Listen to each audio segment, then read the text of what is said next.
In my lifetime, I have been privileged to grow up in a time where I have personally not experienced war. What happened in the world wars is something I have only ever read about or watched on movies. So I'm not really qualified to speak on that, nor do I want to.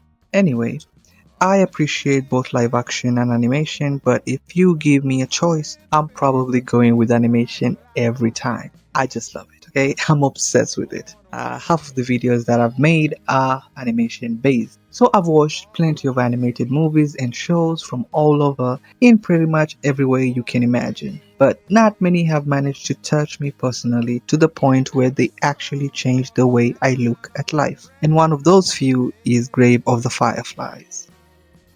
I know many of people have made videos on this movie, but I still wanted to give some of my thoughts on what I took from it. First of all, I want to say that I disagree with the point that you should watch this movie only once. The first time I watched Grave of the Fireflies, I cried my eyes out. Okay, I was super young when I did, and looking back, maybe it was not the best time to watch it.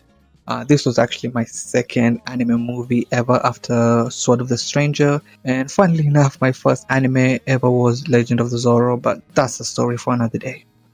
Yesterday, on August 16th, I watched Grave of the Fireflies for the third time, and somehow I cried just as much as I did the first.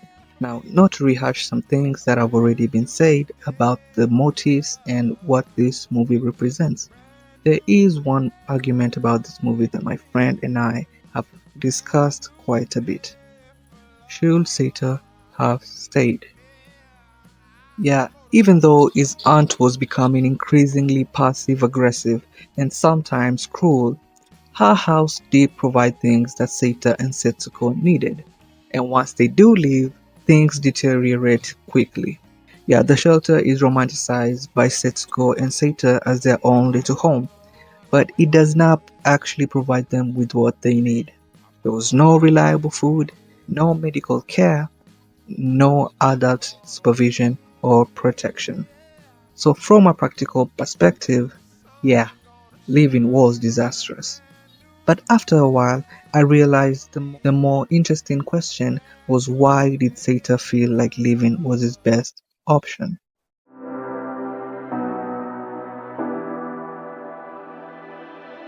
You say you need your space, then pull me close. I read your silence, louder than most.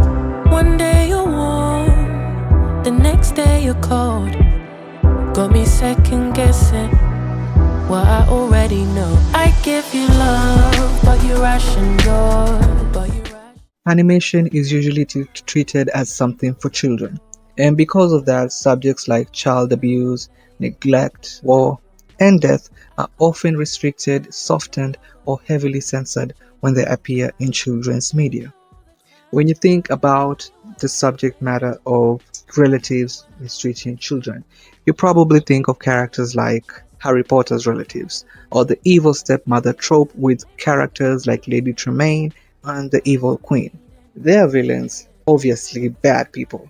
But I like how Grave of the Fireflies handles the aunt, because she is realistic. She's human. Like, she could probably be someone you know. During the pandemic, I was just finishing my high school education and getting ready to enroll in university. And then what happened. So I could not do that. So during that period, my mother had moved away from our house and taken up residence somewhere else, which meant I did not really have a home to return to. So I ended up living with relatives and family friends here and there. And not that they were bad, but that experience made me understand some of the nuance in Seita's situation that I did not understand when I was younger. Of course, I'm not comparing my experience to what Seita and Setsuko went through, not even remotely. But living in somebody else's house, knowing that you're dependent on them, is very tough and does give you a bit of different perspective on the movie. You start noticing those little things. There are many small moments and scenes in the movie that don't seem like much until you understand what they're trying to tell you. and that's what makes this movie hit harder on a rewatch. In the first time, I did not even fully understand the opening scene, but rewatching it like now, when I realized that that candy can that the soldier was casually throwing around like a baseball was actually Setsuko's. It was just devastating, and there are so many scenes like that. After Seita, for example, after Seita sees what happened to their mother, Setsuko asks him where she is, and she starts crying, right? But Seita knows he cannot tell her. How could he? The only thing he can do is try to make her happy by giving her fruit drops, taking her to the beach, and eventually the shelter. Yeah, Saita is old enough to understand that their situation is terrible, but not old enough to actually solve it. He's essentially playing parent while still being a child himself. And what's worse is that he should not have needed to do that. That's what the aunt should have done. As the closest living relative that they had, she should have protected them. But instead, she complains about them eating too much food. When their mother dies, she trades their mother's kimono for food.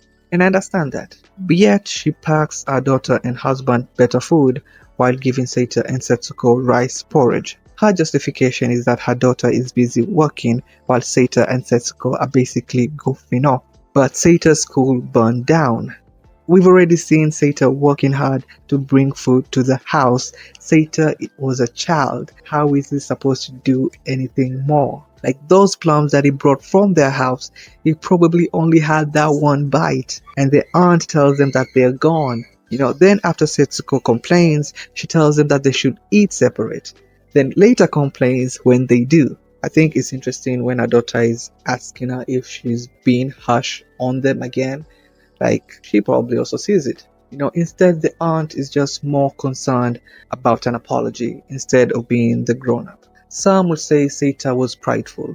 However, Setsuko was sick way before they went into the shelter. She was crying a lot, and the aunt never asked what was wrong. She just tells Seita to shut her up. If this was her daughter, would she be saying that? I mean, Seita and Setsuko don't even bathe in the house. They take shower in a neighbor's house, And for some reason, I just never understood this. The aunt tells Setsuko that her mother died, even though Seita told her that she did not want her to know. What was the point of that? Like she's constantly saying that Seita should contribute to the war and do his part. So do you really think she will have taken care of Setsuko after supposedly Seita left? No, she never wanted them. Even when Seita is leaving, she asks if they have somewhere to go, and Seita says no. Then she does nothing. Just take care of themselves, I guess.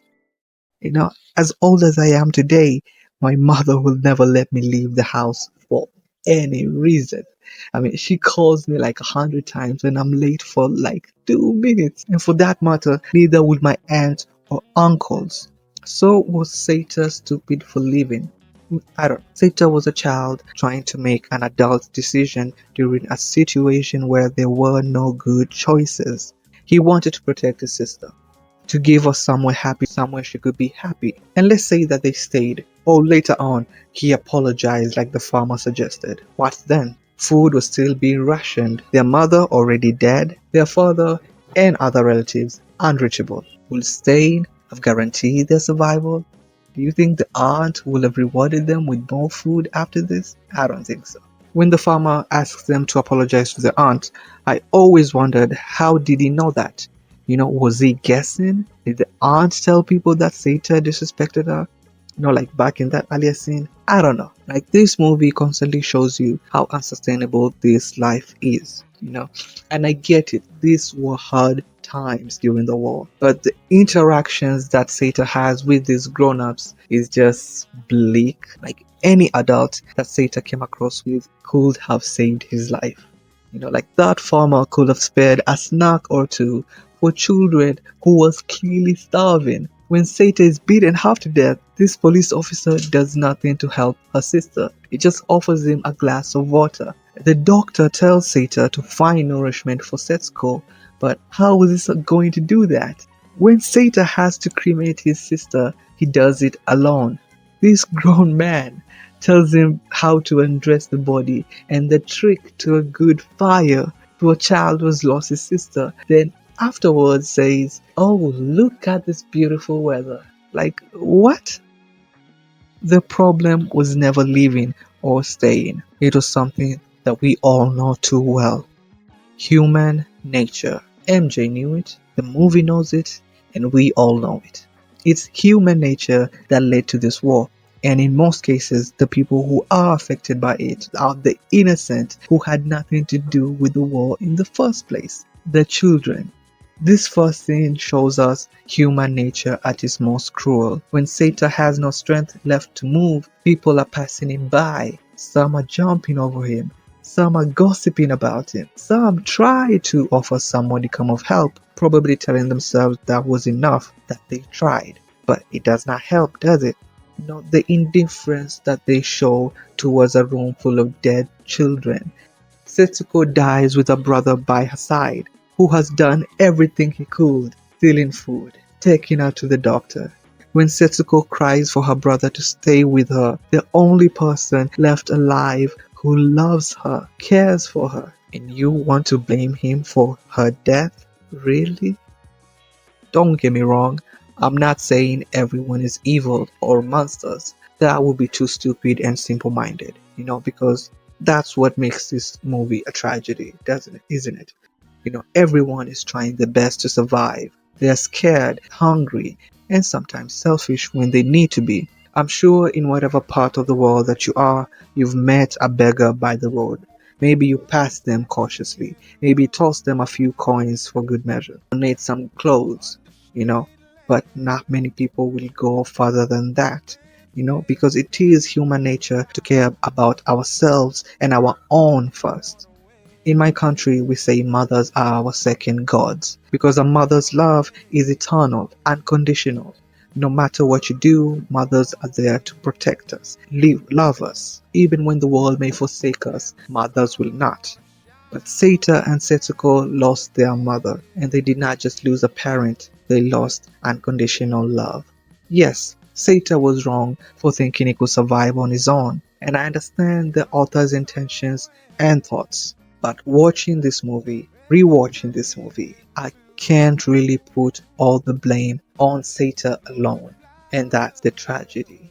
Anyway, let me know what you think down below, comment, and I'll see you all in the next. And peace is such a underrated thing.